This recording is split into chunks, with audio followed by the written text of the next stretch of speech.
RTI Live News. Ask for right. జడ్చర్లలో Vijayadashami పండుగ సందర్భంగా మారుతి భజన మండలి ఆధ్వర్యంలో ఏర్పాటు చేసినటువంటి కార్యక్రమంలో పాల్గొన్న పుర ప్రముఖులు దాచన రామ్ రెడ్డి, మోహన్ రాజు గారు, సాగా గోపాల్ వెంకటేష్, ఆంజనేయులు, మేస్త్రి శివరాజు, ఏఎస్ఐ కుమారి రామచంద్రయ్య, సత్యనారాయణ సాల శ్రీనివాసులు, జంగయ్య, కరాటే సీను తదితరులు పాల్గొన్నారు. ఇట్టి కార్యక్రమంలో నడమిటి శ్రీనివాస్, ఆర్ఎస్ఎస్ నాయకులు పాల్గొని విజయదశమి మహానీయుల పండుగ గురించి, దేశంలో జరుగుతున్న హిందూ ధార్మిక వ్యతిరేక విషయాల గురించి మాట్లాడారు. అక్టోబర్ 2 లాల్ బహదూర్ శాస్త్రి గారి జయంతి, మహాత్మా గాంధీ గారి జయంతి, అదేవిధంగా 1925న స్థాపించిన ఆర్ఎస్ఎస్ నేటికి 100 సంవత్సరాలు పూర్తి చేసుకునే ఈ సందర్భంగా అనేక కార్యక్రమాలు చేయడం జరిగింది. పూర్తి స్థాయిలో పెద్ద ఎత్తున హిందూ బంధువులు పాల్గొనడం జరిగిందని వారందరికీ పేరు పేరున ధన్యవాదాలు తెలిపారు. విజయదశమి సందర్భంగా ఇక్కడ వచ్చినటువంటి పుర ప్రముఖులు పెద్దల రామరెడ్డి గారు, సత్యనారాయణ గారు, ఆంజనేయులు గారు, అదేవిధంగా కృష్ణన్న గారు, బాలకృష్ణ గారు, వెంకటేష్ గారు, షా గోపాల్ గారు, అదేవిధంగా కరాటే సింగ్ గారు, రామచంద్రయ్య గారు, మీ పేరు బాలస్వామి గారు, అదేవిధంగా మా తమ్ముడు శివరాజు గారు, ఈ మారుతి భజన భక్త మండలి అధ్యక్షులు అన్న మోహన్ రాజు గారు, జంగయ్య గారు, నా ముందున్నటువంటి హిందూ బంధువులందరికీ పేరు పేరున ధన్యవాదాలు. అదేవిధంగా విజయదశమి శుభాకాంక్షలతో పాటుగా ఈరోజు మరి ఇద్దరు మహనీయులు ఉన్నారు. ఒకటి మహాత్మా గాంధీ గారి జయంతి ఈరోజే, వారు కూడా ఒకసారి సంఘీభావం తెలపాల్సింది. అదేవిధంగా దేశ ప్రధాని ఉన్నటువంటి లాల్ బహదూర్ శాస్త్రి గారి జన్మదినం కూడా ఈరోజే. అంతేకాకుండా భారతదేశంలో 1920 సంవత్సరంలో ఆర్ఎస్ఎస్ పుట్టిన తర్వాత ఈరోజుతో 100 సంవత్సరాలు పూర్తి చేసుకున్న సందర్భం కూడా ఈ 4 కార్యక్రమం కూడా కలిపి చేస్తున్నాం. దానికి ఇక్కడ ఉన్నటువంటి అనేక మంది కూడా మా మోహన్ రాజు మంది కూడా అందరూ కూడా సంఘ కార్యకర్తలే, ఒకప్పుడు శాఖ లెక్కలేసుకుని కార్యక్రమాలు చేసినటువంటి అనేక మంది కార్యక్రమాలు మనం ఎదుర్కొన్నటువంటి వ్యక్తులే. 100 సంవత్సరాలు పూర్తి చేసుకున్న తర్వాత సంఘం కూడా ప్రతిష్టంగా ఉంది. లక్షలాది మంది కార్యకర్తలతో భారతదేశంతో పాటుగా ప్రపంచంలో 140 దేశాల్లో కూడా ఇలా సంఘం విస్తరించింది. ఇలా సంస్కారం ఎక్కడి నుంచి మనకు వస్తుంది, లేదా మన కుటుంబ విషయాలు ఏం చేస్తున్నాయి, జీవిత విధానం మనకి ఎట్లా చెప్తే ఒకసారి మనం ఆలోచన చేస్తే ఇలా కుటుంబాలను కూడా చిన్న భిన్నమే చూస్తూ ఉన్నాయి. మనకి ఇలా టీవీలు ఆన్ చేస్తే మన సంస్కృతి గురించి మాట్లాడరు, మన సభ్యత గురించి మాట్లాడరు, మన ఇంట్లో జరిగే జీవన విధానం గురించి చెప్పడానికి ఎక్కడ కూడా వాళ్ళకి ఆస్కారం లేదు. ఏం చెప్తా ఉన్నారు లేదు, టీవీలో మనం టీవీ పెడితే ఎవరో పాట ఆడితే ఎవరో డ్యాన్స్ చేస్తూ ఉన్నారు. డ్యాన్స్కు పాటకు మనకి ఏం సంబంధం ఒక్కసారి మనం ఆలోచన చేస్తే మన జీవితాలు బయట పడతాయి. ఎందుకంటే సమాజాన్ని విచ్ఛిన్నం చేయడానికి అనేక మంది ప్రయత్నం చేస్తూ టీవీ మాధ్యమం ద్వారా ఎవరైతే టీవీ చూస్తున్న మిత్రులు చెప్తాను, ఇంట్లో పిల్లలు కనుక చెడు సమాధానం చేసి దూరం పెట్టే ప్రయత్నం చేయాలని మనవి చేస్తూ ఉన్నాను. అదేవిధంగా మనందరూ కూడా ఫోన్లు వచ్చినాయి, వాట్సాప్ చూస్తూ ఉన్నాం. వాట్సాప్లో మనం ఏం చూస్తూ ఉన్నాం, ఏదైనా సంస్కారవంతమైన ఆలోచన చేస్తూ ఉన్నామా, లేదు మంచి కార్యక్రమాన్ని ఇబ్బంది పెట్టి ఉన్నామా, లేదు ఏం చూస్తూ ఉన్నాము, ఆట పాటలతో చూస్తూ ఉన్నాం, లేదు హాస్యాలతో చూస్తూ ఉన్నాం. అందుకే ఇలా హిందూ ధర్మంలో అచేతనంగా నిద్రావస్థలో ఎందుకు మారిపోతుంది. ఇలా మనం చెప్తా ఉన్నాం 80 కోట్ల మంది భారతీయులు ఉన్నామని. 80 కోట్ల మంది భారతీయులు ఉన్నాం. ఈ చర్చలో కూడా సుమారుగా మనం 50 నుంచి 60 వేల మంది హిందువులు ఉన్నాం. కానీ ఎందుకు రావట్లేదు? ఒకటే మన లోపం ఏంటంటే అసలు మనం ఎట్లా గుడికి వెళ్ళాలో మనకి ఎవరు చెప్పట్లేదు, మనకి ఎట్లా మంత్రం చేయాలో మనకి ఎవరు చెప్పట్లేదు, పోయిన తర్వాత ఏ మంత్రం చదవాలో కూడా మనకు చెప్పట్లేదు. ఇంట్లో ప్రతి ఇంట్లో కూడా అందరికి దేవాలయం ఉంది, ఇంట్లో కూడా ప్రతి ఒక్కరు ఇంట్లో పూజలు చేస్తావు, కానీ పూజలు ఏ మంత్రం చదవాలని మనకు చెప్పే నాదులు కరువై ఈ దౌర్భాగ్యంలో మనం ఉన్నాం మిత్రులారా. అందుకే మనం ఒకటే కోరుతున్నాం, మనకు సంస్కారవంతమైన ఆలోచనలు సమాజం నిలవకపోతే ఇలా కుటుంబాలు విచ్ఛిన్నమై ఎందుకైతే ఉన్నాయి, పరమతాలు మనం తీసుకొని చూస్తూ ఉన్నాం. వాళ్ళు ఎందుకు ఐక్యంగా పనిచేస్తున్నారు, మన వాళ్ళు ఎందుకు ఐక్యం లేదంటే మనకు పూజించే గురువులు చెప్పే విధానం కరువు అయిపోయింది. ఇలా మనకు హిందువులు అంటే అవేళగా మాట్లాడుతున్నాడు. హిందూ ధర్మం అంటే ఆసక్తితో ఉన్నటువంటి వాళ్ళు ఏం కారణం? భారతదేశంలో ఉన్నటువంటి సనాతన ధర్మాలను తీసుకుంటే వేల యుగాల చరిత్ర భారతదేశానికి అనేక మంది మహనీయులు వాళ్ళ త్యాగపద్ధతికి మనం ఆశీర్వదిస్తున్నాం. ఎందుకు చెప్తున్నాం ఈ మాట అంటే ఇలా మనం ఎక్కువ రోజు వచ్చినది కాదు. ఒకసారి మనం గమనించుకోవాలి, ఏ మతానికి 10 ఉంటే వాళ్ళు పుట్టక ముందు వాళ్ళ మతం లేదు. కానీ భారతదేశం సనాతనం, భారతదేశం ఉన్నటువంటి ఔన్నత్యానికి అనేక దేశాలు ఎలా వాళ్ళు చెప్తా ఉన్నారు, భారతదేశం ఉన్నటువంటి సంస్కృతి సభ్యతలు సంస్కారాన్ని మేము అవలంబిస్తున్నాం అని చెప్పి. కానీ మనకి ఉన్నటువంటి వాళ్ళకు ఒకటే మనం చెప్తా ఉన్నాం కదా, మన ఇంట్లో పాట భగవద్గీతను చావుగీతం చేశాం మిత్రులారా. మరి ఎంతమంది ఇంట్లో భగవద్గీత బుక్కులు ఉన్నాయి, ఏం చదువుతా ఉన్నాం మనం ఇంట్లో? అసలు భగవద్గీతను 18 అధ్యాయాలు ఏం బోధించాడు ఒకసారి కృష్ణ పరమాత్ముడు?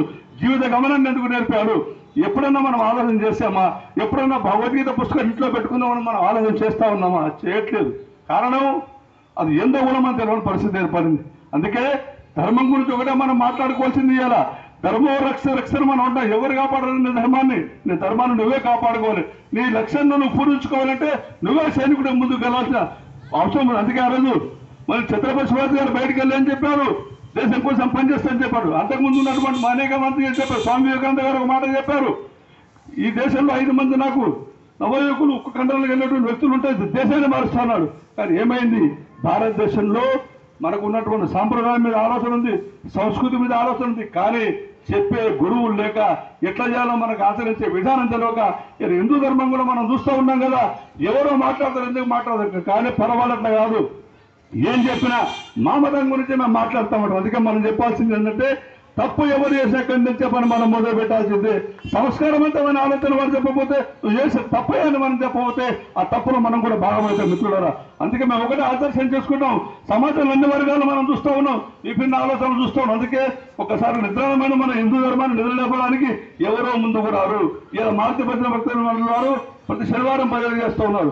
లేదా ఎక్కడ కూడా కార్యక్రమం కూడా హిందూ ధార్మిక కార్యక్రమాలు పాల్గొంటున్నారు. అదేవిధంగా రామరెడ్డి గారు ప్రతి పుణ్యాన్ని కూడా వాళ్ళు హనుమాన్ చాలీసాను పూర్తిస్తూ ఉన్నారు. కానీ ఎంతమంది వెళ్తూ ఉన్నావు? కారణం ఏంటి? మనకు పట్ల, దేవీ దేవతల పట్ల, ఆచారాల పట్ల, సంస్కృతి పట్ల మనకి ఎలాంటి అవగాహన లేకపోవడం ప్రధాన కారణం. అందుకే ఆ రోజు డాక్టర్ జీ గారు ఒక సందేశం పలికారు, భారతదేశం ఐక్యం కావాలంటే ఏం చేయాలి, ఎందుకు మనకు ఐక్యం కాకూడదని చెప్పి 5 మందితో ప్రారంభం చేసినటువంటి లక్షలాది మందిగా భారతదేశానికి అన్ని దిక్కులలో పనిచేస్తున్నటువంటి వ్యక్తులు మనం గమనిస్తూ ఉన్నాం. అందుకే మనం ఒకసారి ఆలోచన చేసుకోవాలి. మన సంస్కృతిని, సభ్యతను సమాజంలో మనం కాపాడడానికి మన వంతు బాధ్యత మనం తీసుకోవాల్సింది. దానికి ఎవరిలో వారికి నేనున్న ముందుకు రావాల్సింది. ఒకప్పుడు అనేక సంఘ శాఖలు నడిచాయి, లేదా సంస్కారవంత ఆలోచన చేశాం. ఎందుకు మారుతా ఉన్నది? కేవలము ఇలా మనం టీవీలు ఒక్కసారి గమనించండి, మీ పిల్లలు కూడా మీరు గమనిస్తే తెలుస్తుంది. ఇంట్లో టీవీలు ఏం పెట్టి చూస్తూ ఉన్నారో మనం ఏం చెప్తా ఉన్నాము, అసలు ఎలాంటి మంచి మాటలు కూడా ఎవరు సిద్ధంగా లేదు. ఇంకోటి ఏ కుటుంబం కట్టుకోవడానికి ఎలాంటి సంబంధాలు లేకుండా ఉన్నాయి. ఒకప్పుడు పెద్ద మనుషులు కూర్చుంటే ఇక్కడ కూర్చొని కూడా 10 మందిని పలకరించేవాళ్ళు. కానీ ఇవాళ ఏమైంది? ఇంట్లోకి వెళ్తే తలిపేసుకుంటాం, టీవీ చూస్తుంటున్నాం. పక్కింటి వాడు జరిగేది కూడా మనకు తెలియని పరిస్థితి ఏర్పడుతుంది. అందుకే మన ధార్మిక సంస్థలన్నీ అనేక గుళ్ళు, గోపురాలు, భారతదేశంలో ఉన్నటువంటి పురాతన దేవాలయాలు కూడా ఇలా మనం చెప్తాం. ఒకసారిగా మన సంస్కృతి గురించి మాట్లాడుతున్నాం, ఇలా రామమందిరం గురించి మాట్లాడాం, కాశీమఠం గురించి మాట్లాడుతున్నాం. కారణం ఏంది? అనేక మంది మీరు కూడా వాట్సాప్ చూస్తారు, మా అన్నగారు చెప్పిన బయటకు పోతని సంస్కృతిని నాశనం చేయడానికి అనేక రాజకీయ పార్టీలు కంకణ కట్టుకొని పనిచేస్తున్నాం. మిత్రులారా, మనం చేయాల్సిన పని ఒకటే, మనం ఇక్కడే ఓటేస్తున్నాం, ఎవరికి వేస్తున్నాం, ఎందుకు వేస్తున్నాం, మన గురించి, మన ధర్మం గురించి మనం ఎవరు మాట్లాడితే వాళ్ళు ఎమ్మడి మనం నంచే ప్రయత్నం మనం చేయకపోతే రానున్న రోజుల్లో, రాబో రోజుల్లో హిందూ ధర్మానికి అనేక అపాధులు వస్తూ ఉన్నాయి. ఇప్పటికీ మీరు చూస్తూ ఉన్నారు కూడా, ఇక్కడ జరిగితే అక్కడ కూడా ఎక్కడ అవకాశం ఉంటే అక్కడ మాట్లాడే వాళ్ళు చాలా మంది ఉంది. కానీ మన సంతులు, స్వాములు, లేదా మఠాధిపతులు, పీఠాధిపతులు వాళ్ళ పీఠాలను కూర్చొని మాట్లాడుతున్నారు. కానీ బయటికి వెళ్ళి వాళ్ళ సంస్కారం చెప్పట్లేదు. పీఠాధిపతి కూడా ఏం చేస్తాడు, నా కాళ్ళు మొక్క 500 ఇస్తే కాళ్ళు మొక్కలు ఇస్తా అంటున్నాడు. అటువంటి పీఠాధిపతులు మనకు కావాల్సింది. సంస్కారం నింపే పీఠాధిపతులు మనకు కావాలి, సంస్కారం నింపే మఠాధిపతులు మనకు కావాలి. సంస్కారం నింపే మనుషు ఎక్కడ దగ్గర మనం దాన్ని స్వాగతించే పని మనం చేయకపోతే హిందూ ధర్మం కూడా చాలా పాలవుతుంది. కాబట్టి రాబో రోజుల్లో ధర్మాంతరంగా జరగొద్దంటే ప్రతి ఒక్కరు కూడా ఒక్కటే పని చేయండి. మీరు ఇంట్లో పొద్దుగా లేదా ముగ్గాన్ని బొట్టు పెట్టుకునే పని మీరు చేస్తారా? ఆ పని ముందుగా మొదలు పెడితే తాను ఉన్న వాస్తవాలు మన బయటకు వస్తాయి. ఆ పని మనం చేయట్లేదే. ఎంతసేపు పక్క వాని గురించి గొప్పలు చెప్తాం, కానీ మన గురించి మనం మాట్లాడడానికి ఆలోచన చేస్తున్నాం. కాబట్టి ఇటువంటి అపోహలు తొలగించుకొని సంస్కారమంతా ఆలోచన చేసుకొని సమాజం పట్ల అక్కిదమతో పనిచేసి ధర్మో రక్షణ మనం చెప్తున్నాం కదా, మన ధర్మాన్ని మనమే కాపాడుకోవాలి. మన దేవుడిని మనమే కొలుచుకోవాల్సిన పరిస్థితి ఏర్పడదు.